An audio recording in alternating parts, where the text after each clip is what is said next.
This is Greg, aka Crazy G, in the G spot from WSUR and NewEnglandConcertReviews.com. And guess who we're sitting with? Check it out. The Butcher.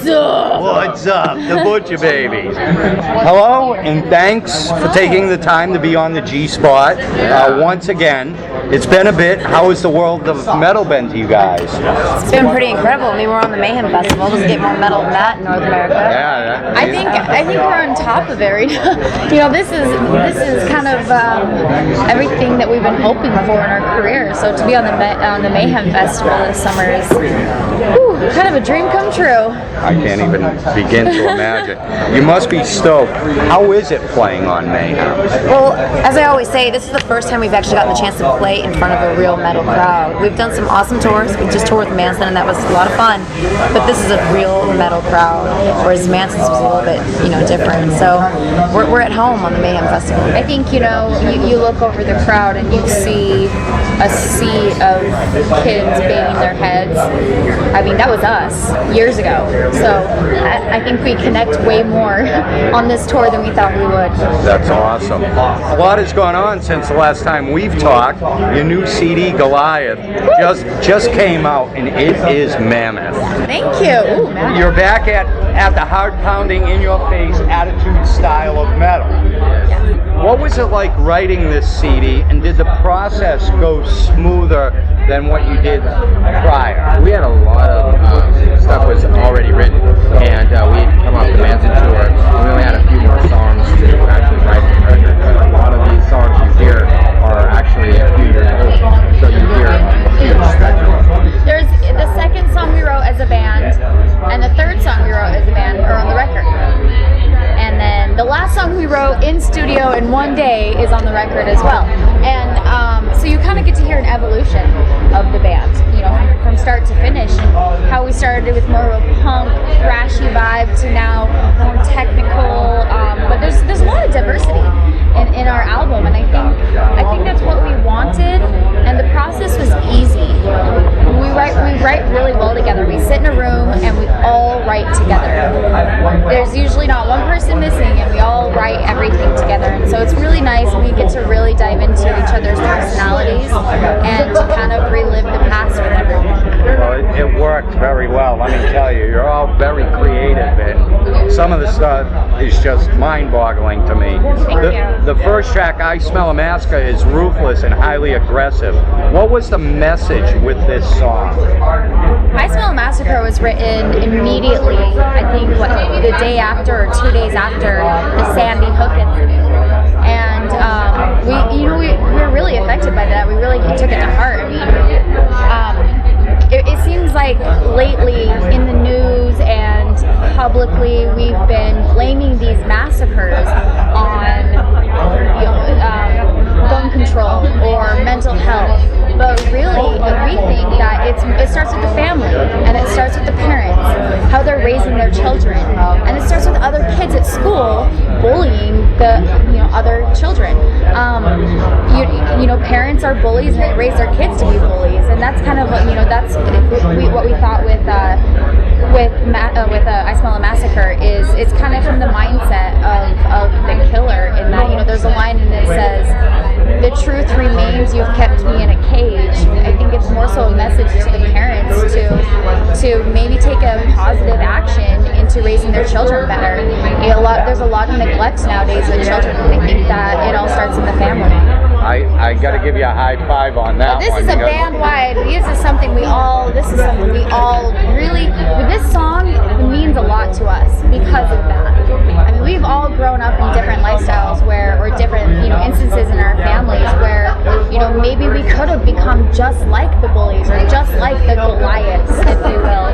But you change and you make a positive effort in your own life to change. And I think that there's a huge lack of that in America and in the world today. I can't agree with you more. I mean, obviously I'm a lot older than all of you, and I can remember when I was a child, we never confronted issues like today. You know, the bullying is really out of control. Hugely. But I will say this though, back in the day, there was usually one parent at home paying attention to what was going on with the child. We don't have that so much nowadays. There's a lot of, you know, two parents working all the time. No one's paying attention to what's going on with their kid. The parents should be the first ones to notice when something is going wrong. When their kid starts acting a little bit differently, you have to start Even paying with attention. Columbine, the parents knew. The kids told them, and no one said anything. The kids told so many people about their plan, and no one said a goddamn thing. And so, I mean, we really feel like that starts there. So I guess in a sense, it's a political song. There's positive ways to do everything, and I think that there's been a huge shift of the negative. And you've done it wonderfully. I mean, really, and everything you've done, and your messages, everything. You know, your music. Can you tell us a little bit about Magnolia Boulevard and what was the process like creating that song? That's a fun song. It's very active rock, but it just drives all the way through. It's one of those songs you get in your car and you turn it on, you just want to start speeding right away. And Magnolia Boulevard, we decided to call it that because all of us at some point have lived in or around a street called Magnolia Boulevard in North Hollywood, California. When I first moved to California, I lived there. Heidi just moved from there. We've all spent time around that area. And the song itself is about, you know, coming from a small town or wherever you're from and going to Hollywood or anywhere, and with the intention to live out your dreams. But you get caught up in a lot of bad things along the way, and it's up to you to decide whether or not you're going to, you know, persevere and keep on your path, or if you're going to be led astray and just totally piss your life away. Yeah, Los Angeles has a way of, you know, chewing people up and swallowing them whole, and then regurgitating them to the public as degenerates. But I think with this song, it was more so a story of success in a way of kind of overcoming what it does to you. Very positive message. What was it like working in the studio on Goliath with Josh Wilbur?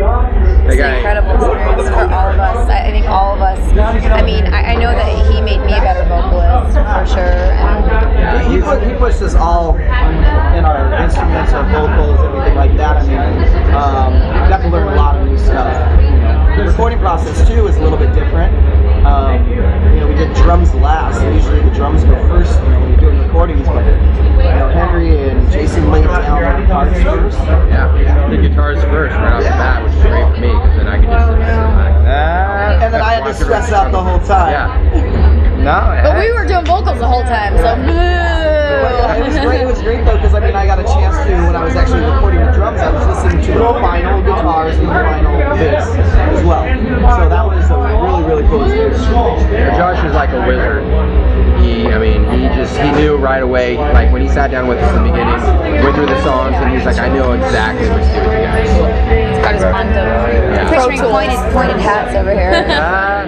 No, that's cool. He's a great guy. It was really cool. It was like working with your brother rather than a big time producer. He really made the environment really nice for us. And that's the way he wanted too. And his wife always kept little snacks out for us. Yeah, Tracy was awesome. Go to Trader Joe's. That was the best part of the whole experience. Yeah. That's cool. That's an awesome story. Is Goliath everything you wanted it to be from the very start? I think it's more than we expected that it would be. I think all of us feel that. I think the great thing about Goliath is it took elements of what we all love and put it into one. So if there's something for every single one of us in there, there's something for every single one of everybody else in there too. It was also, there was a goal in mind because we sat down with our label. They were like, we want something that's brutally heavy but radio friendly, and we're like, okay, how are we gonna do this? How are we gonna pull this one off? You know what? I think we pulled it off. Yeah, you pulled it off big time. And the nice thing about this record is it's true. It's who we are. We didn't sit down and we worked with a couple different people, but we weren't given songs. We weren't like, here, you sing this and sing these lyrics. I have nothing to do with you. We wrote everything, and everything came from ourselves. That's amazing. And we had full creative control. So this is the most honest album I think out right now. Our label. I don't know how many labels have allowed bands to do that nowadays. We're very lucky. by every track on this CD. It really is a powerhouse. Thank you. You know, the CD itself is getting high praise. The reviews have been incredible, which is very impressive. Do you think, considering it's your debut CD, how do you feel about it getting such high praise right now? That's what we wanted. Yeah, I think everyone who makes an album, you know, has that intention that, you know, it gets great reviews. But I feel like too, as long as we were proud of it, that would be enough, no matter what critics said. But it's awesome that they like it. So Yeah, I honestly had no idea how people would react because it's different. There's a lot of different music in that album, different emotions, and it takes you on a roller coaster of emotions. I had no idea if people would react to it, and you know, to get Twitter pictures or Instagram photos from people, young kids around the country, relating to our lyrics and writing our lyrics below a photo, or feeling the same things that we felt when writing it. I think that meant more to us than the positive stuff from the critics. And that should, you know, because it's yours, it's your baby, it's, you know, it's what you put your heart and energy and soul into. You want people to like it, but you don't want to conform to, you know, the big businesses either. So that's why. We had an option to do that, and we didn't take it because that's not who we are. We'll never be that. And that's good, because I'm glad you didn't, because you know what, this CD is a complete CD. It really is. And every song on it, to me, I wish I could talk about every one, but unfortunately you don't have that much time. You know, I just want to ask one last question. After this tour, what can the fans expect next from the Butcher Babies? Well, a little bit of secrecy here. We can't explain everything we're doing, but we do have a couple of things that we can talk about. We are doing Rob Zombie's Great American Nightmare, which is October 26th in Pomona, California. It's this big haunted house, finally a Halloween show, and we're playing that with Motionless in White. And then we're also doing Aftershock with Korn and Megadeth, Testament. So you got a full slate coming out. Skillet. Yeah, we're busy. That's We'll be, cool. I mean, we're looking to be busy for, you know, the next decade, so. That's awesome. So you already have, is it safe to say you have new ideas for maybe the next one? I mean, we're always ready. There's definitely, really? there's definitely stuff in the works.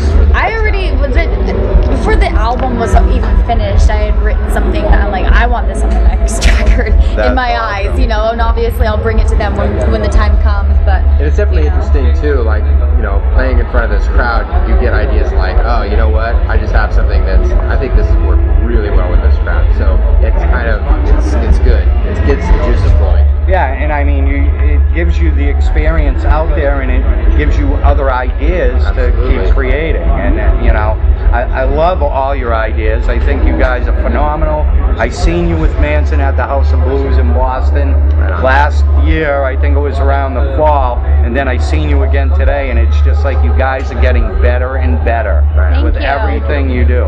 So, you know, I want to take the time to thank all of you for taking the time to talk with me. Thank you. Crazy G in the G Spot, WSUR, and NewEnglandConcertReviews.com. Thank you very much. Thank you so much. Good luck. Thank you so much. Thank you. We really Thank you. appreciate it. Thank you. Good to talk to you again.